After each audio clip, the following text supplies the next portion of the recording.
Imagine waking up in an oubliette. 4 people in 4 locations. You don't know where you are.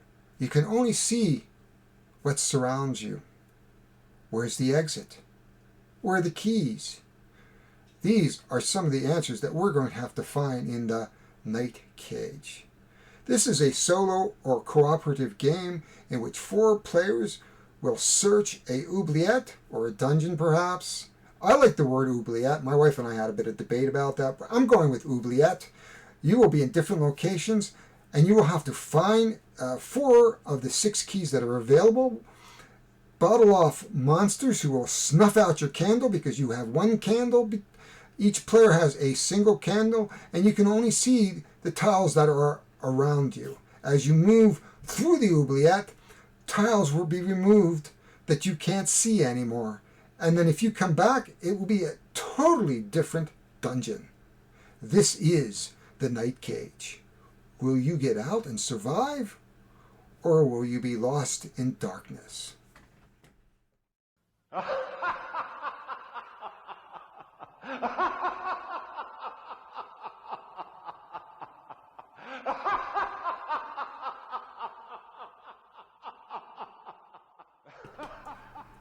And there we go. You can see this is my brand logo. I'm quite proud of it. Thanks to Sean Savoy, a local graphic artist who did this picture for me. This is on a mouse pad, and I'm thinking of getting a bunch of mouse pads made up eventually. But that's why we're here. I'm not here to push merchandise that I don't have yet. But I think at some point I'm going to do that. But let's go look at the Night Cage. So the first thing I'm going to pull out is, of course, a beautiful neoprene mat that doesn't quite fit my table, but that's okay. We are just doing an unboxing. This is the map itself. You will lay your tiles. You can see the way this game works is, of course, you can scroll off the edge and come back on the other side. So you can come off over there and come back over here. You will lay your beginning start tiles down, and from there, this is where you're going to explore. This is a great quality of life mat. I love mats like this. It's got black and white, and this is the game itself going to take place right here on this mat.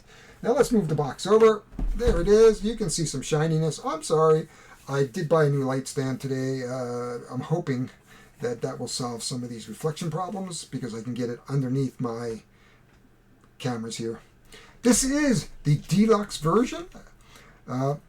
And how long will your light last? So this is the Night Cage. There's the back. To win, players must each collect a key, find a gate, and escape as a group.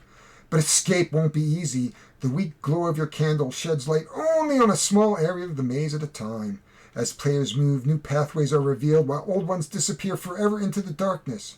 An ever-changing play space that requires teamwork and collective strategy to navigate. 1 to 5 players, 14 and up, and it says it takes about 50 minutes. So let's dig into the deluxe version of the Night Cage. As always, we start with the shrink wrap. Of course, it would be hard not to get into the box without taking the shrink wrap off. So this is the super deluxe, I hope, and it's going to have a lot of hopefully good stuff in there. So let's take off the top of the box if I can. Apparently not. There we go. This is the rule book. It says the designers are McMahon, Chan, and Saunders. By Diced International Game. Oh, we have a game tutorial that we can look at on our iPhones and iOS. You can see that just down in the corner. It says 50 minutes.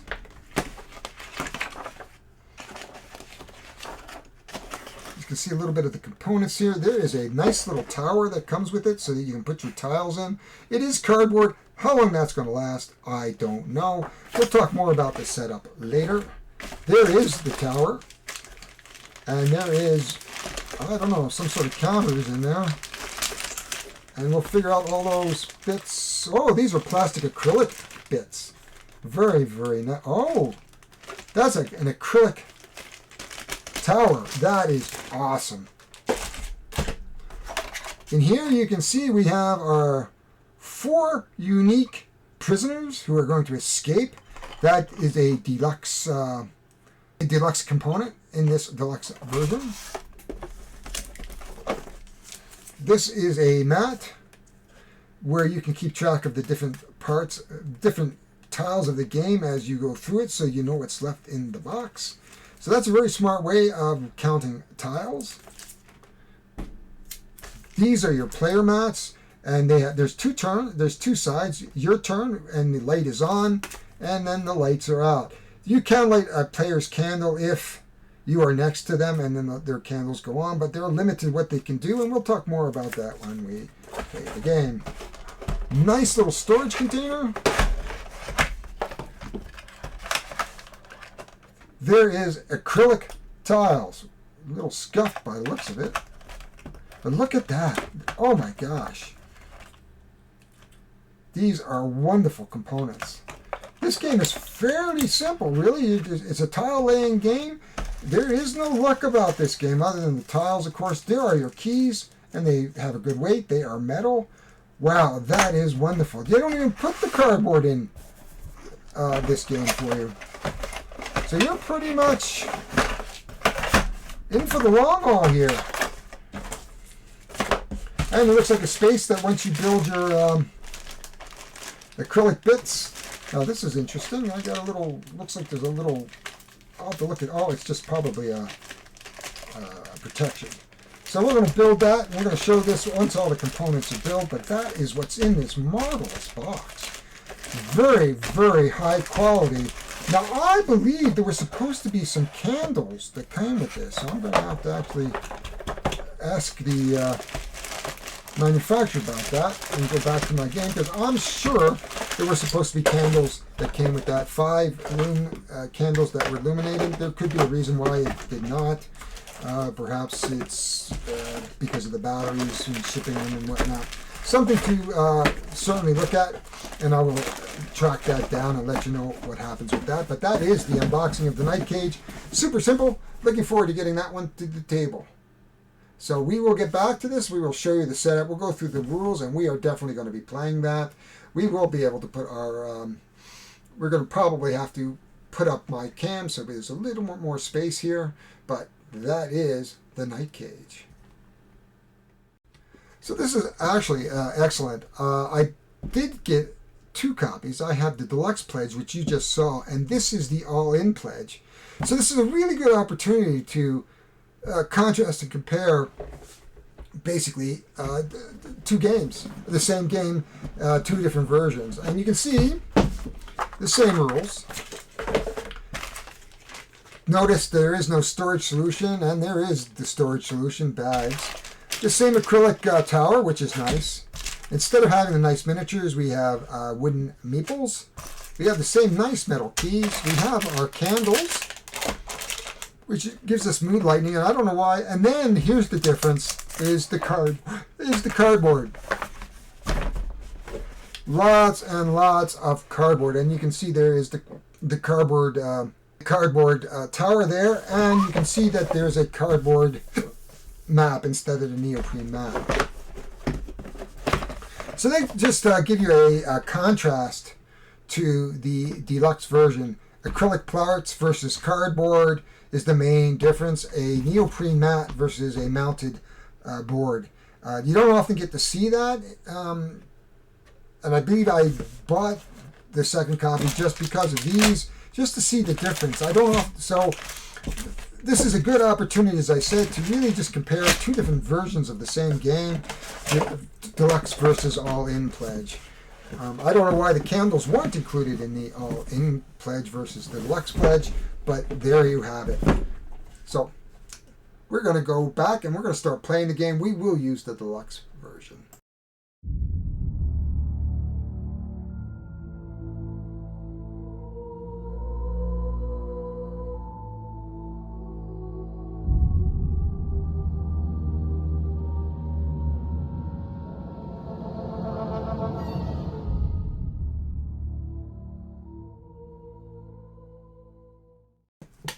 So, as you know, I like to show you sort of the reboxing, and I had a couple discoveries here while I was sort of playing around with it and unboxing it. So let's just take this off really quick. Now we saw the other one had meeples, and so there was another difference. First of all, this is the dirge. So this is a big monster, and you can see this was some of the annoying things. Each one of these pieces have plastic on it, and can you imagine there's like 60 or 70 tiles like this? But this is the dirge, and it is a advanced. I'll just take that off. There we are. This is an advanced monster. It's going to take up 9 tiles. Again, we looked at these very quickly, and we're not going to look at those again. And we looked at this. Now I will show you this very, very quickly. This is the candlestick in which we put our tiles in. It goes together very quickly. It is acrylic. There we are, one. I just wish it was a little tighter fit. You know, it's not bad, but there we are. And this goes like this.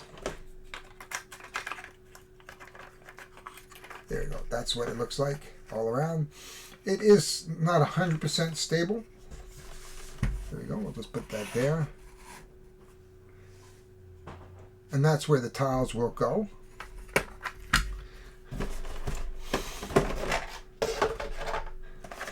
These are nerve tokens.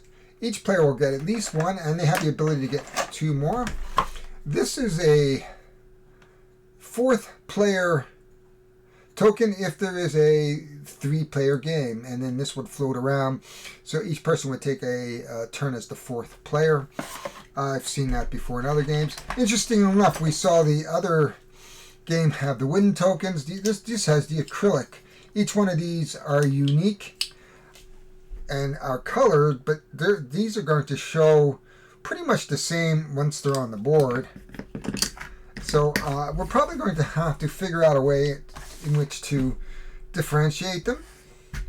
And most likely what I'm going to do is just put a different color gem on them. And I've got some gems off to the side. If I use these, I don't think you could differentiate at all between the different models at all. So we're going to have a better way of doing that. Of course, we have the keys. There they are. And you can see those okay. And of course, all the different tiles. Now, each one of these tiles is going to drive me absolutely bonkers because they all have that little film on it. But this is a straight, and that's the pit. You can see that this is a crumble. So if I was moving and I had a player on there and I moved off, it would just crumble beneath into a pit. If I had a player sitting there and I decided not to take a turn, I would still have to pick a tile, and this would crumble beneath my player. It would get discarded. It actually would become a pit, and then he would have to decide whether he'd want to be on the row or the column, and then he would come back anywhere where there was space, and he would pick a tile, put it down, and land on that. The risk is, of course, that you would land on a monster. Of course, that would snuff your candle out right away.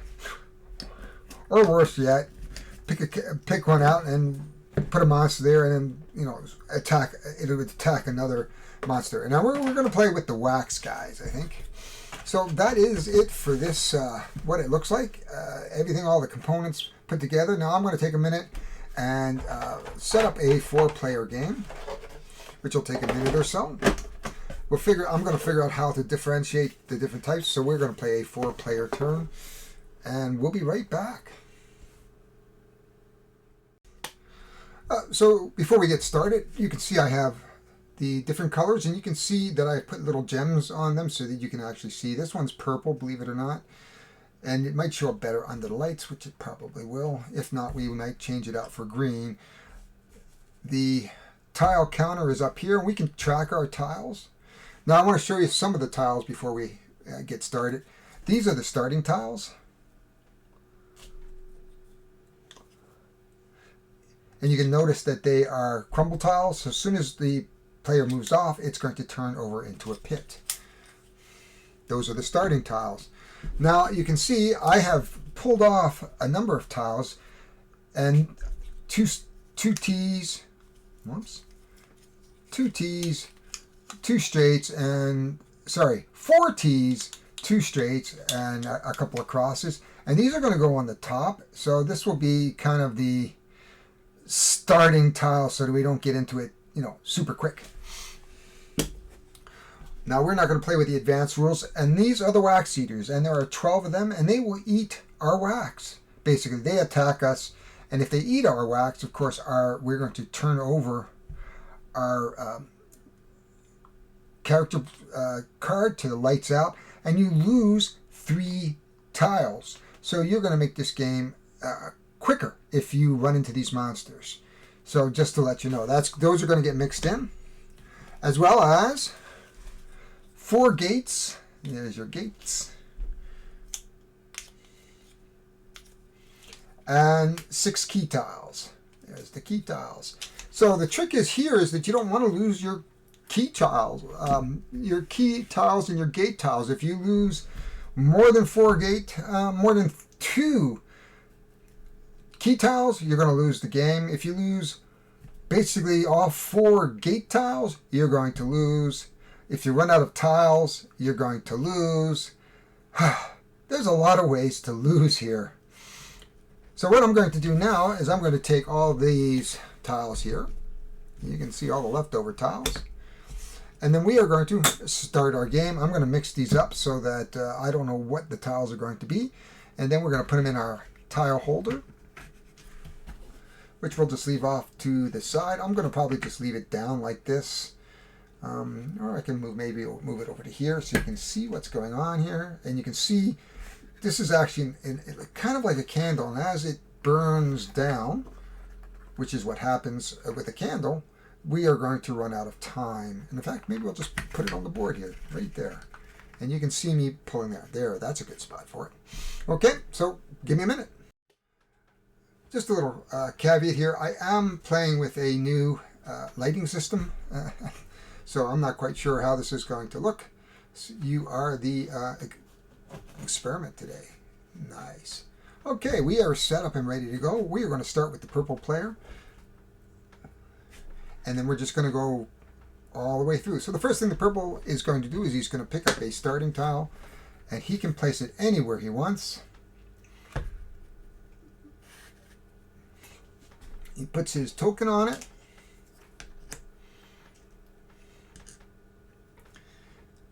And then we will take the first tile, and we will pick these one at a time.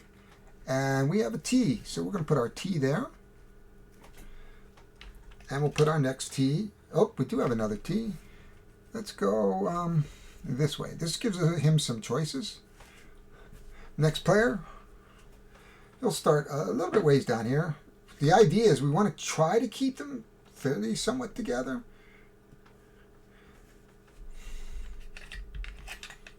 And he'll take his first tile, which is another T.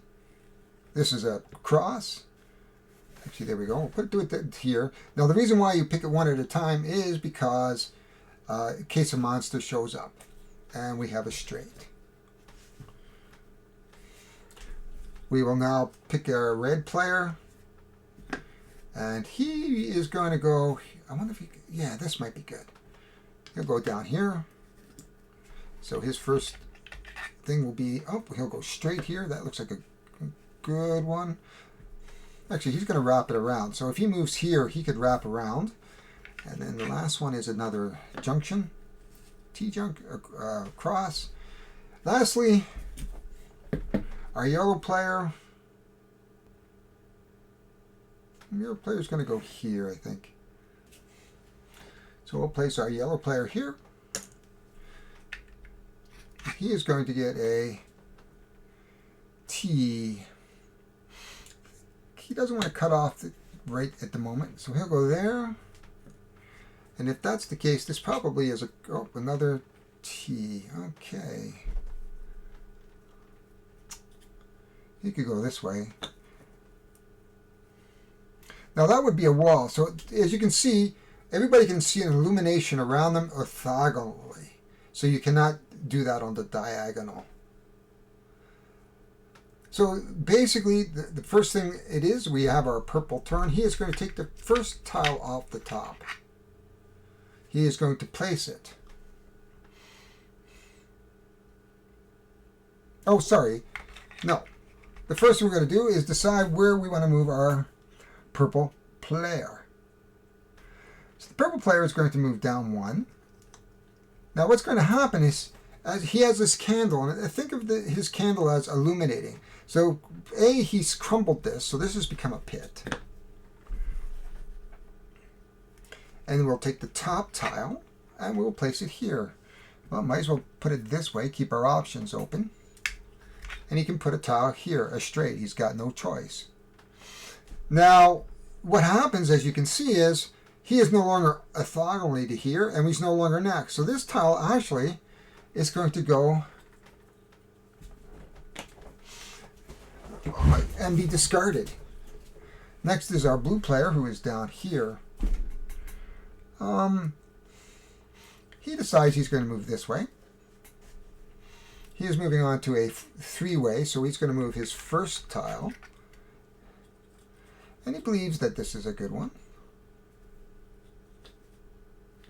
He can go above or below at this point. He can keep his options open.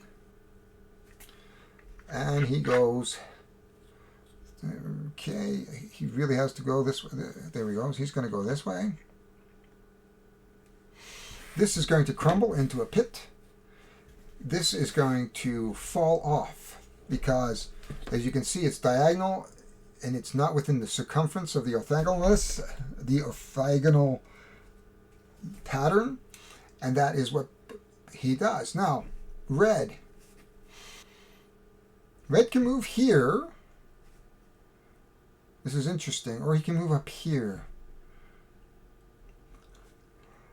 Let's move up 1.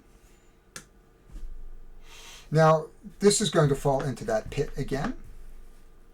He's going to pick his first tile, which is a key tile, which is not too bad, not too shabby for the first round and get a quick key.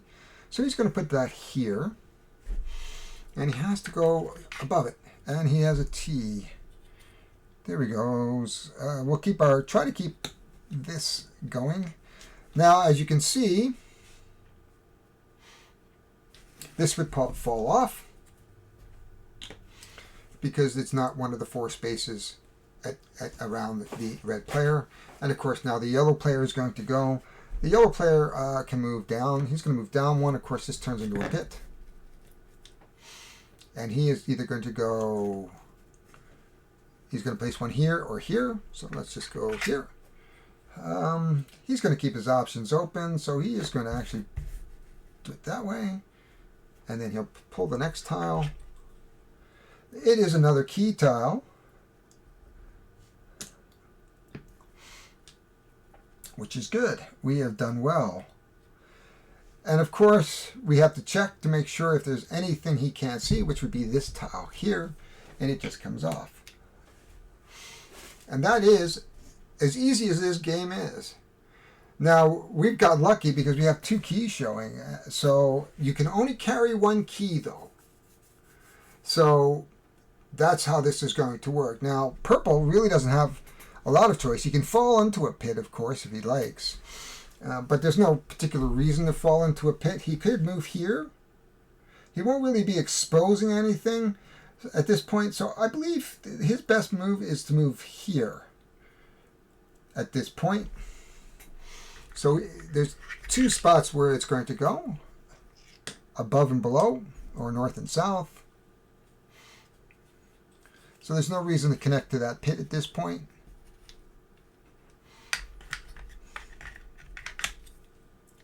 And we have a T.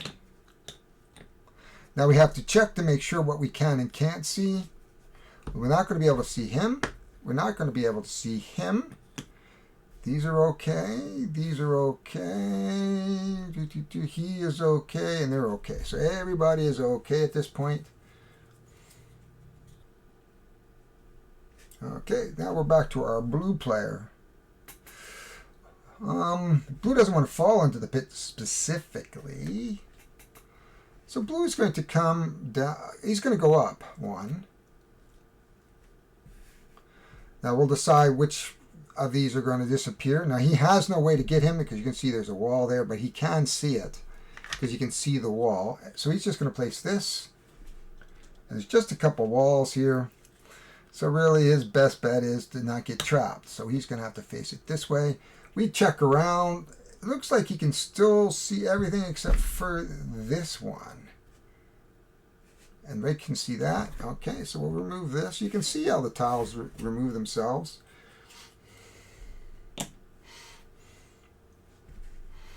Oh, and nobody sees this one too. There's nobody around, so this is going to go.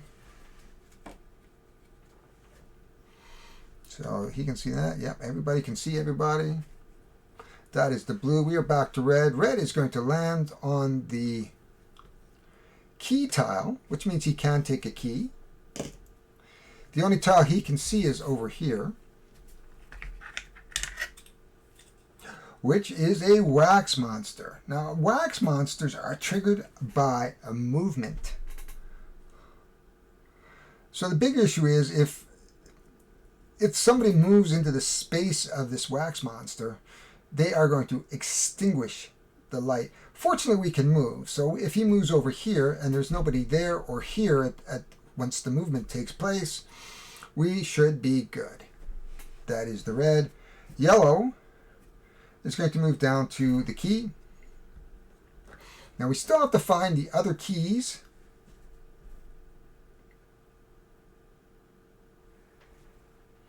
But he does get a key, so yellow now has a key. Now we're going to check to see what falls off. He falls off here, he falls off there.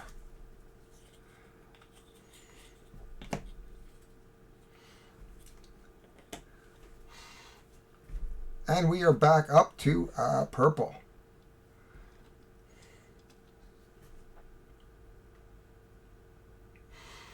Purple's going to move over to this spot here, so he's going to go here and here. So he's going to pick up his first tile, and it is a T. And let's just see what he gets here. Another wax monster. Now this is troublesome at this point. But let's just see. He can't see this tile. This tile comes off. If blue is to move here, he would trigger. So he's got to be careful. So blue really only has a move down this way. If he moves here, he's going to trigger this wax monster, and he's going to trigger both these attacks, and both of them will lose. So really, this is a sticky situation. So blue could...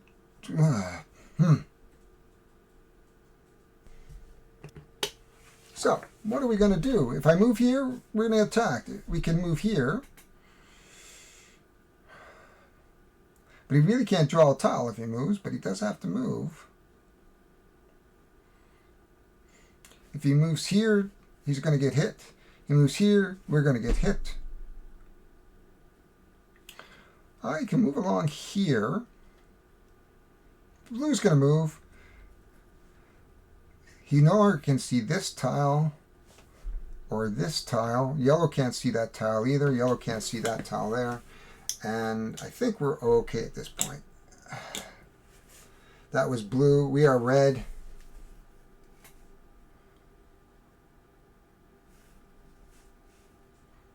Oh, when red moved on to this tile, he should have actually have placed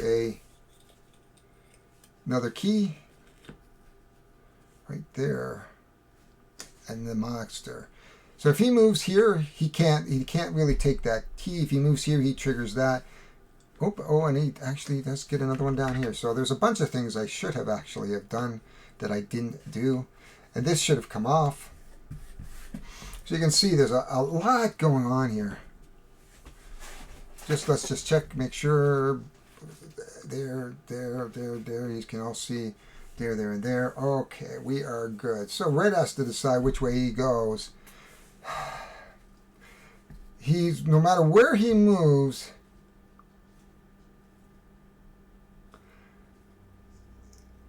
he's going to take the ire of the monster here. So what he's decided to do is he's going to stay still. Now we have to remove a tile anyway.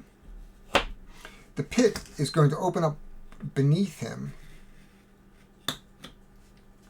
And then he can go on a row or a column. And he'll have to decide where he's going to come back in later. So he's just going to go back up to the top there. That is Red's turn. He doesn't lose his candle, but it did crumble beneath him. So now that there's nobody here, this is going to go away. Unfortunately, the key is going to go away. This is going to go away, and this is going to go away. You can see what happens here. So we have lost one of the key tiles already. That was red. Now we're on to yellow.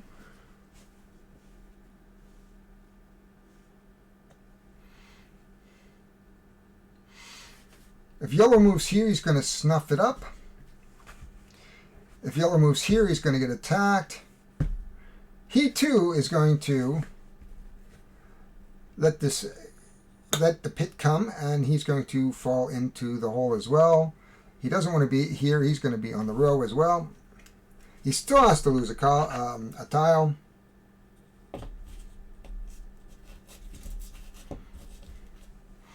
And that is the end of the turn. Now we're going to come back to purple.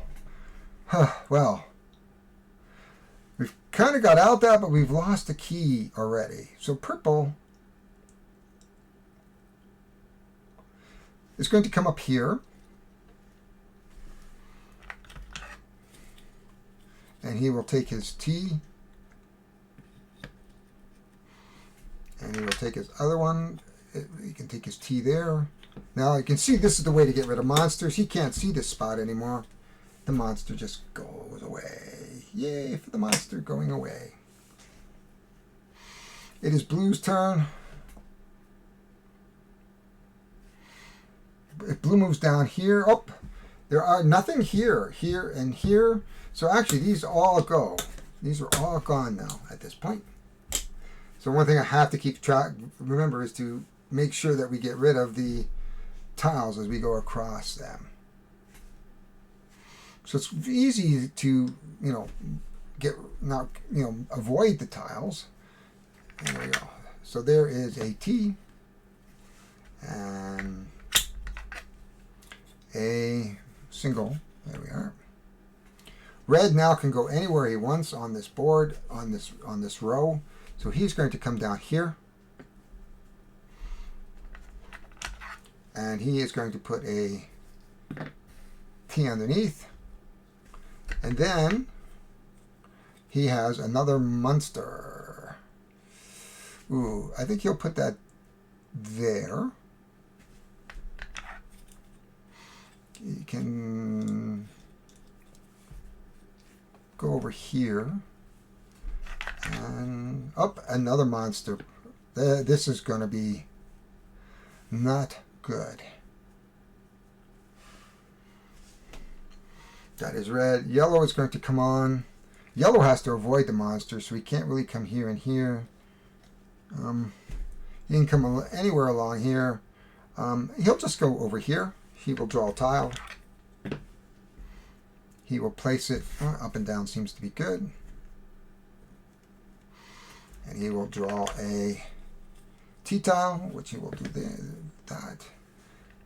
And, oh, another key, which doesn't help him. So the problem now being that he put the T there. Now he almost has to stay here to keep that lit, which is going to be very, very difficult. But that is what yellow is going to do. We come back to purple. If purple comes down here, he's going to get snuffed out. Purple is chopped. He is going to get snuffed out. So here we are. Blues turn.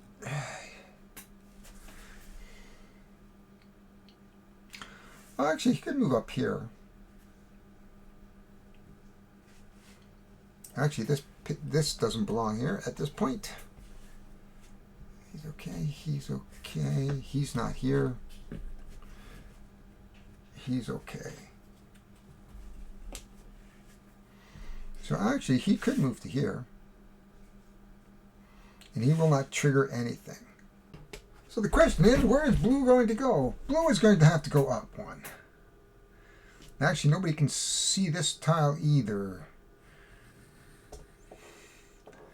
That's my biggest thing, is trying to remember. So blue goes there. Literally, nobody can see this tile or this tile. But no monster triggers. So that is blue's turn. Red is basically screwed. That's not a pit tile. Now, one of the things I did do is when somebody stood still, I should have got a nerve tile, but that's okay. I'm okay. I'm just looking at this sustain. Charge, block. Your turn, move one space or stay and discard a tile and gain a never. Well, if I don't move, I don't trigger anything here, but then I don't get rid of these guys. Actually, he doesn't trigger across the path. So actually, he is good. If he moves here, if I read the book correctly, he is going to trigger because, oh yeah, he's going to trigger. So this is going to be interesting. I don't know what to do with this red guy. I think the only option is for red to go here because he's close to the purple. So even though red is moving on to the monster, which is kind of unfortunate because that means red is going to have his lights snuffed out.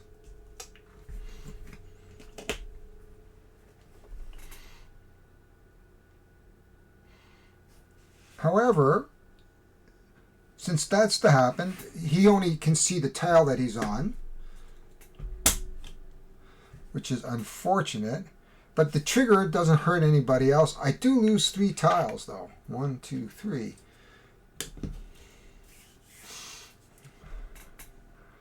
So that is red. Yellow is going to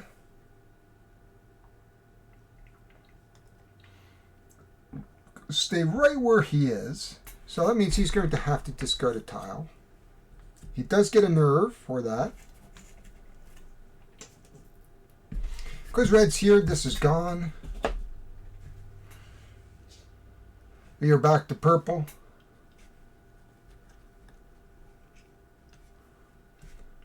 Purple is going to move down to here. And the first thing he's going to light is another monster. Oh!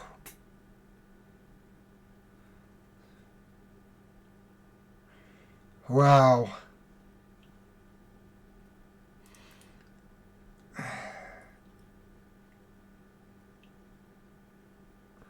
So he's going to go here, I guess. And the next one is a T, which can go here. Of course, the problem now is red.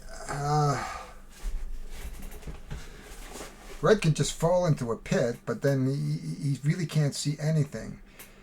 If red moves here, he's going to hit everybody here. Boy, oh boy. I think we're okay if we look at the strategy that way, though. But it's blue's turn right now, and if blue moves this way, blue wants to move straight. Okay.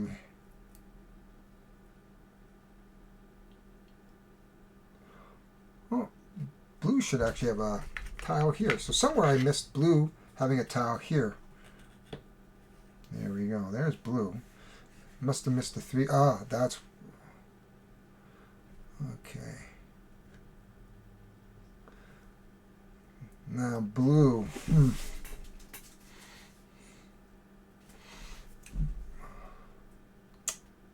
Blue's going to move up. And he's going to do this. Because he needs to get hopefully a T or something here. Oof! Another monster. Oh, oh, oh. Wow. It is now red's turn. Red can only go 1. Red could go this way, but if he moves there, purple can actually put his candle back in. But he will trigger. He has to move it because the monster's going to fall away because he's already triggered. So he is already a pit, I think. Yeah, if he moves here, now the monster's going to turn into a pit this turn. But he can't see. That's the issue. So he's going to move and hope. Oh, it is a gate. This monster is a pit now. Because he's next to the purple, though, at least he gets his light on again, which is good.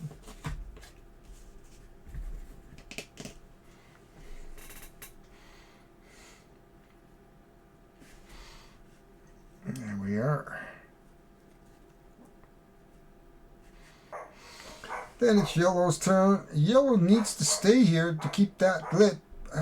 If he moves 1 down... Actually, he's okay. He can move... Oh, then he's got to move up into the monster.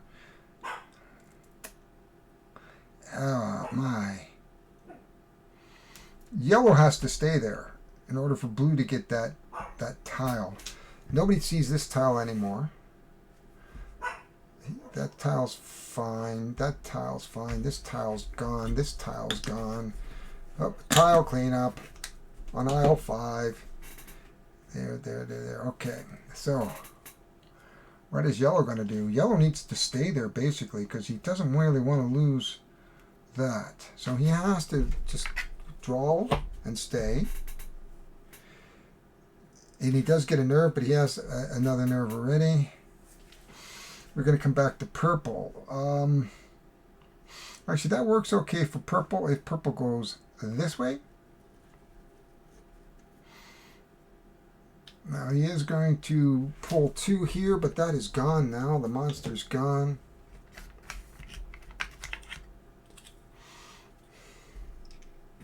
Let's do it this way.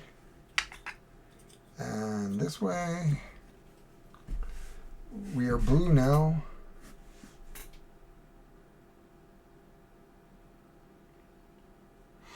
Blue can move over to here, though. He can't. Can he? Oh, yes, he can. Blue goes over to here. This is going to fall away because nobody can see it. Nobody can see the monster now, so the monster can go away.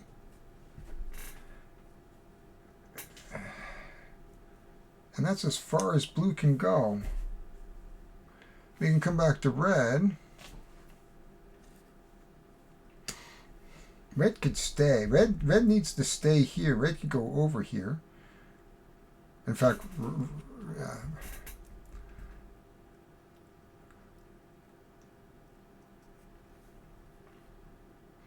because if we lose this gate, there's more gates though. I don't think he has to be afraid. So he's just going to, if he's lit, he's going to come here, which is good. He still can see the gate. This is going to fall off. And he's going to get 2 in this position. Which is another monster. So he's going to go here. And he's going to grab another one to go here. Oh, 2 monsters. Oh. That is brutal. It is yellow's turn.